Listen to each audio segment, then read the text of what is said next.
David Codrea, right there, the man that's the most quoted blog writer on your Second Amendment rights. Hey, did you get a brand new shirt? No, this is an old one, but the weather's gotten a little bit nicer, so I'm not as bundled up as you typically see me. All right, tell us, I introduced this by saying something about us being the bad guys or the terrorists or the extremists. Where are we going with that? Oh, that's just me. You're a nice guy, James. So, I hope that they don't conflate and tar you with my brush, which seems to be the talking points that everyone is going after. This is something that the Southern Poverty Law Center has been pushing, where they cannot make a direct connection between groups like Oath Keepers, which are current and retired law enforcement, military, and firefighters and people like that, who have sworn an oath to uphold the Constitution, where they cannot make a direct connection with these people and being haters and extremists. They then try to extrapolate and tar everybody with the brush anyway, and they try to call them haters, even though if you look on the mission statement, hate is roundly denounced. They try to call them violent. Even if you look at the mission statement, violence is roundly denounced. And this has been picked up then by lefty journalists like Rachel Maddow. It's been picked up just recently by Newsweek, which attempts to make the same connection. And I find it in a way amusing. In a way it's disturbing, because you see just really good people that are getting smeared, and they accuse us with being haters. And then what I find is, well, let me just read you a little comment that, a little love note somebody left for me just yesterday. Usually simplistic language to condone what is a growing terrorist mindset among white radicals, meaning me, I guess, and you. Then he says, thank Glenn Beck and Limbaugh for advocating a race war and advocating the violent overthrow of government. And here's his final parting wish for me. He says, hope they shoot y'all right in the head, no different from an Islamic terrorist. And gee, I thought I was the hater. Yeah, okay, that's amazing. That's amazing, David. Now, we get some emails too, but I have to admit, you're going to win the prize on this one this week. I haven't gotten anything quite that radical. They may be discussing my cufflinks, but they're not.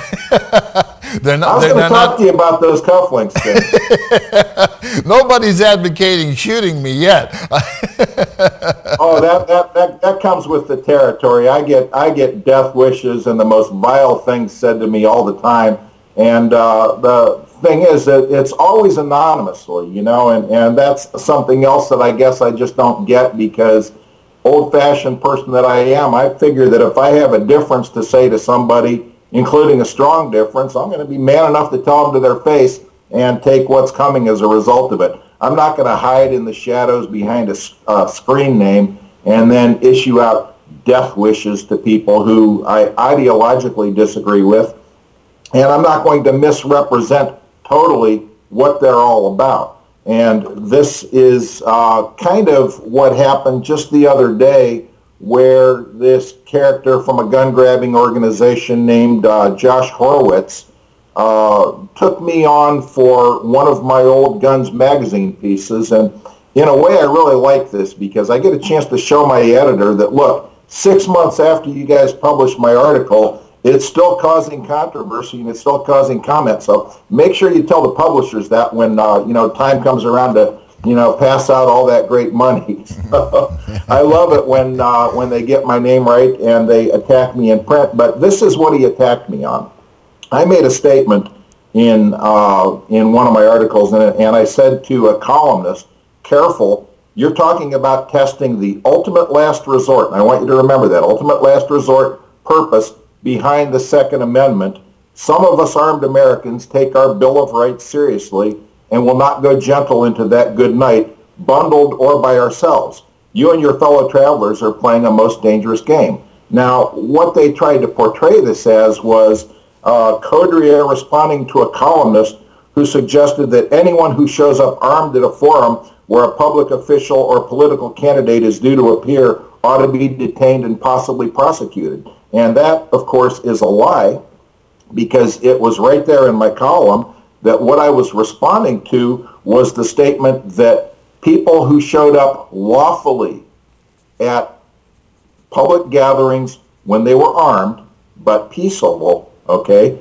And this columnist, Ted Rall, said these town hall terrorists could be declared enemy combatants and bundled off to Bagram with the stroke of a pen. If ever there was a reason for suspending civil rights, this is it. Well, I guess my rejoinder to that is, what American would not resist outright tyranny like that, where they're going to take peaceable Americans who have broken no law, kidnap them, and take them to a torture camp and suspend civil rights? How do you possibly defend that, and how do you attack somebody for saying that that's wrong and that that deserves to be resisted? What are you going to do? Yeah, you know, David, I read your blog. I read your blog all the time. It is the best information that I receive. And by the way, folks, if you can also get David on your Facebook page. He's there and he posts regularly. Now, I've read your blogs, and David, you're not, you know, you explain things very well. You don't go too far right, you don't go too far left. You kind of right down there in the middle. Some things do upset you more than others, I admit, but you know, you do present a pretty good case on each and every one of your blog writings. And you know, like I said, folks, if you're on a Facebook, then look up David Codrea, because you can get his blog there as well as through davidcodrea.com. Now, I gotta leave this for just a minute, David, because you know, I heard, now, I don't know, correct me if did I hear that there was a sheriff somewhere up in a county near you who is saying to the citizens of that county, arm yourself, we can't protect you? That was a sheriff in Texas. Up near me, it was a judge up in Ashtabula. Oh, really? Yeah. And so I commented on both of those. I thought that was refreshing to have people who are in powers of authority, positions of authority, telling the simple truth that, look, we cannot protect you, and ultimately you have to be able to protect yourself, and this is something that we advocate. And the sheriff went so far as to use the line, well, you know, I would rather see people tried by 12 than carried by 6, which is a heck of a nice radical statement to hear a sheriff say, because it implies almost a Rosa Parks-like respect or a Thoreau-like respect for civil disobedience if common sense calls for it. Yeah. And I just thought that was very refreshing, and it deserved to be called out. Yeah, I absolutely agree with you, and I maybe it was a sheriff in Texas who, I'm sure that there's a sheriff in Texas somewhere that also agrees with that, but I didn't realize it was a judge up there near you, and I think that was only maybe a few hours from where you are, so you must feel a little bit uncomfortable with a statement like that as well. Hey, we got to run, David. Thank you very much. Hey, again, folks, go to your Facebook page, get David Codrea, because the blog is there. Thanks, David. We'll see you again next week. Great shirt, by the way.